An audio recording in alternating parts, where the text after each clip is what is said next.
Égalité donc est un parti politique qui s'est constitué par différents militants pro-palestiniens en 2009. Comme ça, les choses sont dites. La Palestine est le symbole de la résistance. Et Égalité s'inspire de cette résistance ainsi que d'autres afin de créer sa propre résistance dans les quartiers populaires. Tout le monde sera d'accord de penser que c'est les personnes issues des quartiers populaires qui subissent le plus de discrimination et qui sont victimes en premier et en permanence des décisions politiques. Dans les quartiers populaires, il est juste de dire aussi que les premiers citoyens victimes des mesures d'austérité, ce sont les femmes. Les femmes qui résistent pour un meilleur, pour elles et pour leurs enfants. Quelques questions donc se posent. Donc, dans les quartiers populaires, ces femmes, étant pour la plupart musulmanes, quel avenir pour elles? Sont-elles doublement victimes de leur statut de femmes des quartiers populaires et en plus discriminées à cause de leur religion? Autant de questions. Malika, tu vas donc répondre. Je présente Malika à midi. Donc Malika, doctorante en sociologie à l'école des hautes études en sciences sociales, directrice générale de l'European Muslim Network et co-auteure de l'ouvrage collectif Féminisme islamique. Voilà. Merci beaucoup. Je donne la parole. Merci Amina. Bonsoir à toutes et à tous. Salam alaikum, que la paix de Dieu soit avec vous. Et merci à Égalité de m'assumer ce soir. Non, c'est très bien, je suis ravie d'être là. Et je suis ravie d'être là, donc malheureusement seule, puisque Zahra Ali aurait dû m'accompagner. Donc Zahra est avant tout une amie, puisque nous avons milité ensemble il y a quelques années maintenant. C'était au début des années 2000. Nous étions engagés à l'époque en France dans la dynamique interassociative Présence musulmane. Et donc nous faisions partie de ses membres.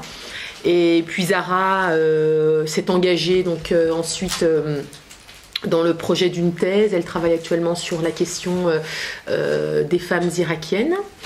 Et donc, entre-temps, elle a dirigé cet ouvrage sur les féminismes islamiques, ce qui était une bonne chose pour le monde francophone, puisque ce que je disais, depuis les années 2000, on parle du féminisme islamique, Islamic Feminism, dans le monde anglo-saxon. Donc, c'est un débat qui s'est... en tout cas, c'est un concept qui s'est banalisé, que beaucoup d'intellectuels et de militantes se sont appropriés. Et puis là, dans le monde francophone, c'est la découverte du féminisme islamique qui semble être un concept contradictoire. Et bon, c'est une bonne chose puisque ça bouscule beaucoup les mouvements féministes, le monde politique, le monde associatif, mais aussi le monde musulman.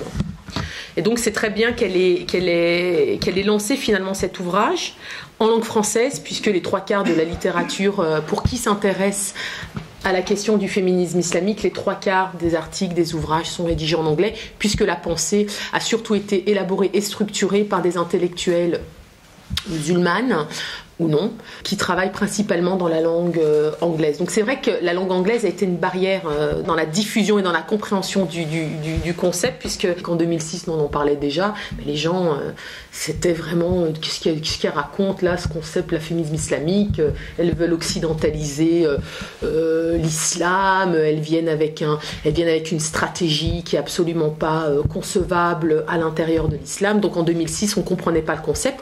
Et puis là, tout à coup, et pour le coup, je peux me baser sur le travail de terrain que j'ai effectué il y a quelques mois dans le cadre de ma thèse. J'ai donc été à la rencontre de cadres associatives musulmanes, belges et françaises, et alléluia, les 3/4 s'assument et disent clairement « je m'engage en tant que féministe musulmane », chose qui était inimaginable en 2006-2007. Et tout ça passe évidemment par une meilleure compréhension du concept. Alors, ça renferme quoi, ce concept de féminisme islamique? Donc, en guise d'introduction, d'abord, ce que je voudrais dire, c'est que il faut rappeler une chose, c'est que la contribution des femmes musulmanes aux sciences islamiques ne date pas d'aujourd'hui. Elle date déjà depuis les premiers siècles de l'islam. Et je dis ça simplement pour rappeler que le Coran comporte un esprit égalitaire. Le message de libération, il est déjà inhérent au Coran. C'est-à-dire que au 7e siècle, la révélation du Coran a été une révolution. Vous savez tous, enfin la plupart le savent, c'est que on en revient à une époque barbare où les jeunes filles étaient enterrées vivantes, où les femmes n'étaient même pas considérées comme des êtres à part entière, je dis bien des êtres. Donc, et le Coran est venu donner des droits. Le Coran, le message de l'islam est venu délivrer un arsenal de droits. Le droit à l'héritage, le droit à la participation politique, le droit à la participation culturelle, le droit à s'engager même. On avait des femmes qui partaient sur le terrain, elles s'occupaient des blessés, il y avait des femmes philosophes, il y avait des femmes musiciennes. Et puis au IXe siècle, là on a commencé à participer à la décadence de la femme musulmane. Et non pas, ce n'était pas la décadence, une décadence liée au message de l'islam, mais c'était une décadence liée à un contexte socio-politique et économique en défaveur de la femme. Donc c'est là qu'on a commencé à assister. Puis alors là, au XXIe siècle, avant la révélation de l'islam, les petites filles étaient enterrées vivantes, et aujourd'hui on a des femmes qui s'enterrent elles-mêmes vivantes. En tout cas, il y a des femmes qui sont de grandes résistantes au projet de libération de la femme, en fait. Vous avez des femmes, les femmes qui sont d'une certaine manière gardiennes de la tradition, qui ont très peur de voir ces mouvements de réforme qui sont en train de se mettre en branle partout dans le monde musulman comme en Europe. Donc je disais qu'il y avait des femmes qui avaient participé, puis alors je vais en citer simplement deux, l'époque contemporaine, deux femmes égyptiennes, début du XXe siècle, Bint al-Shati, qui était professeure égyptienne, et qui a fait un tafsir du Coran. Un tafsir, c'est un commentaire, elle a commenté le Coran. Et puis moi je reprends avec beaucoup de plaisir la figure de Zainab el-Razali, qui appartenait à la branche féminine de la confrérie des frères musulmans. Elle traduit le Coran et elle fait l'interprétation du Coran en 1994. Malheureusement, ces travaux ont été marginalisés, de la même manière que les femmes musulmanes ont été marginalisées au fil du temps des sphères religieuses. Un processus qui s'est développé et qui a effectivement contribué aussi de la même manière à la décadence de la femme musulmane. Comme je le disais au tout début, c'est depuis les années 90 que l'on parle de ce féminisme islamique. Alors, féminisme islamique, une intellectuelle égyptienne, excusez-moi, je mets le focus sur l'Égypte, parce que les Égyptiennes, il y a une telle tradition en matière de libération et de féminisme chez les femmes égyptiennes. Omeima Abou Bakr, qui est une intellectuelle égyptienne, professeure à l'American University of Cairo, l'université américaine du Caire. Et je trouve ça très intéressant. Elle dit en fait, le concept de féminisme islamique, ce n'est pas les féministes musulmanes qui l'ont inventé. Elle dit c'est un label que l'Occident a développé pour identifier une nouvelle forme d'activisme chez les femmes. Voilà. On a eu des femmes qui, contrairement au début, en Égypte au début du XXe siècle, les femmes se soulevaient, c'était un projet nationaliste, c'était un féminisme nationaliste, d'accord ? C'était un mouvement social. Et puis là, dans les années 90, c'est un mouvement d'idées qui s'est développé, l'idée de libérer la femme d'une interprétation misogyne et machiste. Et donc là, c'est plus un mouvement intellectuel. Et tout à coup, les sociologues, les intellectuels occidentaux se sont trouvés un petit peu désemparés par rapport à ce mouvement. Et alors, Omeima Abou Bakr, elle dit, il a fallu nous identifier. Il a fallu nommer cette nouvelle forme d'activisme qui était nouvelle, et elle dit c'est finalement l'appellation hégémonique de cet autre avec un grand A, d'accord ? Il a fallu donner un nom, PAC, on a collé le label de féminisme islamique. Alors, même si la question est tranchée, le féminisme musulman, alors on en est malheureusement encore à ce débat-là dans le monde francophone, féministe et musulmane à la fois. Est-ce un oxymoron ? On en est encore dans ce débat-là. Pourtant, la question, elle a été tranchée. Moi-même, aujourd'hui, je ne réponds même plus à cette question. Mais moi, maintenant, je ne suis pas là pour dire aux gens ouais, je peux être féministe et puis je peux être musulmane. Alors voilà ce que je fais pour être féministe et en même temps. Non, pour moi, la question, elle est tranchée intellectuellement, politiquement, scientifiquement. Le féminisme islamique, il a lieu d'être. D'accord ? Donc, dans les années 90, dans les années 90, pardon, c'est l'élaboration du discours. C'est la structuration de la pensée. Il faut utiliser un petit peu... on voit quel outil on utilise dans les sciences islamiques et dans le féminisme pour structurer cette pensée. Donc c'est l'élaboration d'une pensée. Et puis là, ce que l'on constate, c'est depuis les années 2000, début des années 2000 jusqu'à maintenant, on est vraiment dans la diffusion sur le terrain de cette pensée d'un nouveau genre, entre guillemets. Alors, pourquoi l'islam est l'antithèse de ce qu'elle souhaite défendre? C'est-à-dire qu'on ne peut pas libérer une femme à partir d'un argumentaire religieux. D'accord? Et on peut le comprendre. On peut comprendre que dans certains cas, la religion a été beaucoup plus contre-productive en matière de libération. Donc la religion est vue comme un système d'oppression et donc on ne peut mobiliser un référentiel religieux pour libérer la femme.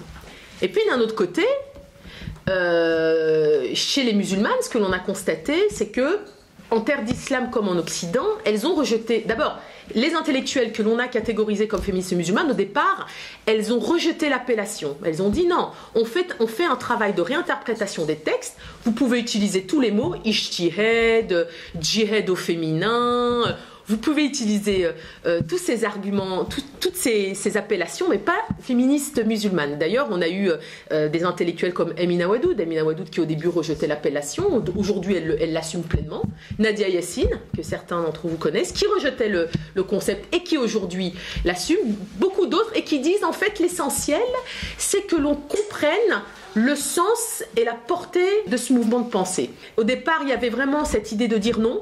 Le féminisme, ça renvoie à l'époque coloniale, d'accord? Leila Ahmed, une historienne, professeure américaine, elle a fait tout un travail très très très intéressant et elle dit qu'en fait, ça renvoyait à ce féminisme colonial et pour certaines féministes musulmanes, il était inimaginable de revenir au féminisme alors que les féministes au début du siècle avaient un projet civilisationnel à l'endroit des femmes musulmanes. Elles allaient dans le monde musulman pour libérer les femmes de leur foulard qui les oppressait. Donc voilà les formes un petit peu d'incompréhension du label. Aujourd'hui, ce que je constate à partir du travail de terrain que j'ai effectué, il est évident que les femmes musulmanes, que ce soit dans le monde anglo-saxon comme dans le monde francophone, l'appellation, les femmes musulmanes l'ont vraiment compris, elles l'ont étudié. Pourquoi? Parce qu'il y a eu toute une série maintenant de publications en français, donc il y a eu un accès à la littérature concernant ce concept beaucoup plus large, et donc il y a une meilleure compréhension du concept, et puis elles se l'approprient clairement. Quand les femmes musulmanes, les féministes musulmanes parlent de féminisme, ce qu'il faut juste rappeler, c'est qu'elles considèrent le féminisme avant tout comme une pratique. D'accord? Comme un projet politique pour libérer une société des inégalités entre les genres. Ce n'est pas comme une idéologie qu'elle mobilise le féminisme. Hein. Et c'est aussi utiliser tous les outils conceptuels d'analyse d'inégalités entre les genres que le féminisme utilise. Donc elles utilisent ces mêmes outils et elles mettent ça en phase donc avec les sources scripturaires et avec l'islam pour arriver à ce projet de libération. D'accord? Donc l'utilisation du féminisme, c'est avant tout comme une pratique de lutte. Pour en revenir à une définition simple et concise, moi je reprends la définition de Margot Badran, qui est chercheuse à l'université de Georgetown aux États-Unis. En 2002, elle disait « Le féminisme islamique, c'est un discours féministe et une pratique articulée à l'intérieur d'un paradigme islamique et qui tire sa compréhension à partir des sources scripturaires, tout en étant à la quête de droit et de justice pour les femmes et les hommes dans leur vie de tous les jours. Le féminisme est à la fois contesté et en même temps fermement adopté. » Donc, il faut situer ce mouvement aujourd'hui sur deux plans. D'abord, en tant que mouvement de pensée, comme je le disais, d'abord c'est ce que moi j'appelle un activisme textuel, c'est-à-dire développer toute une herméneutique féministe en islam, mobiliser les outils de l'herméneutique pour arriver à une relecture des sources scripturaires dans une perspective féministe. Alors ça passe par une analyse minutieuse des hadiths. On peut saluer le travail d'une intellectuelle comme Fatima Mernissi, qui a eu l'audace de réquisitionner les hadiths et qui a fait tout un travail scientifique d'analyse de la chaîne de transmission des hadiths. Donc les hadiths, ce sont les dires et les actes du prophète de l'islam, que la paix soit sur lui.